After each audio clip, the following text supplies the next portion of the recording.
Hello students, welcome to my lecture series Gate Solver, and let's quickly take one more example from Gate 2020.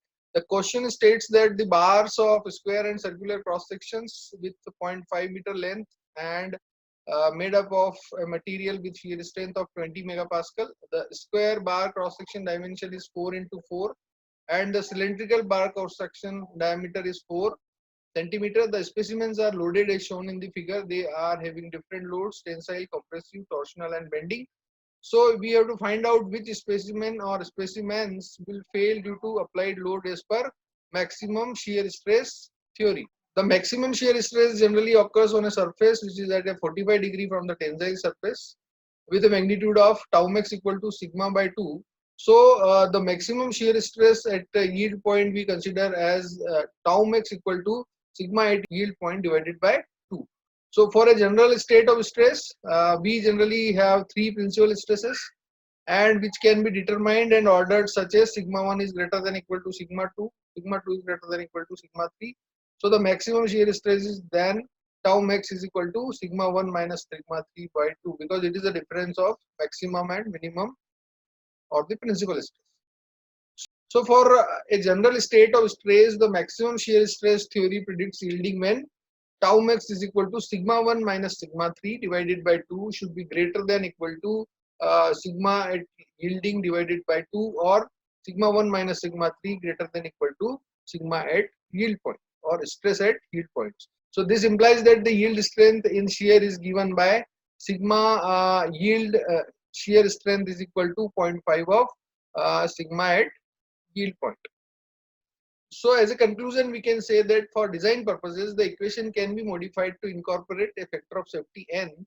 So the modified equation will be tau max equal to sigma yield point divided by twice n, or sigma 1 minus sigma 3 is equal to sigma y divided by n. So in the first case, we are having a rod which is under a tensile load of 80 kilonewton. We have given the area of cross section which is square 4 by 4 square. So with this information, we can easily calculate the sigma which is acting in this rod, that is force upon area, and this will come out to be 50 megapascal. So the tau max can be calculated using the previously stated equation sigma 1 minus sigma 3 by 2, where sigma 1, sigma 2 and sigma 3 are considered as the principal stresses, because in this case only one stress is acting. So we are considering it as a maximum stress sigma 1. So in this formula we can put the value of sigma 1 which is 50 megapascal, and we can easily calculate the tau max which is acting in this case. So in second case, there is only a change of load from tensile to compressive. So the magnitude of maximum shear stress will remain same, 25 megapascal. So in second case also we are having T max equal to 25 megapascal.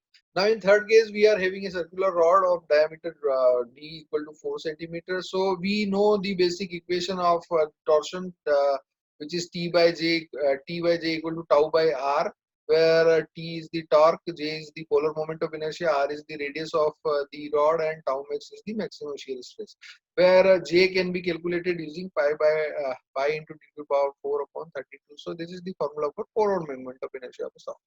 So by using this equation, you can calculate the maximum shear stress acting in this arrangement, and which is coming out to be 16 megapascal.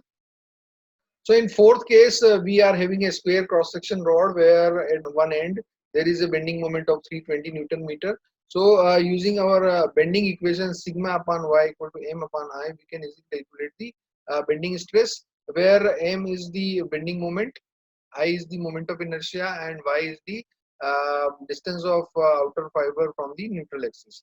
So we can put this in the form of mm, because we want the result in the form of megapascal. So 320 into 10 to the power 3, because 1 meter is 10 to the power 3 mm.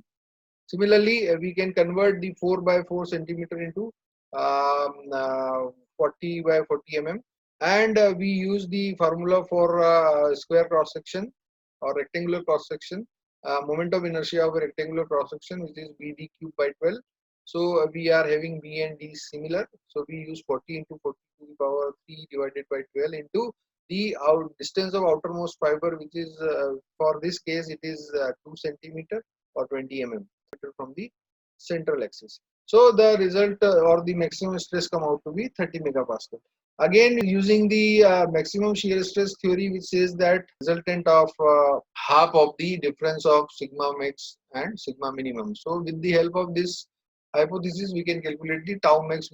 In this case, the tau max is 15 megapascal. So we have calculated the tau max for all the four cases, and as we have given in the question that the maximum shear stress should not be greater than 20 megapascal. So we have calculated the maximum shear stress or in all the four cases using maximum shear stress theory, and as per the given condition in the problem that the maximum shear stress should not be greater than 20 megapascal.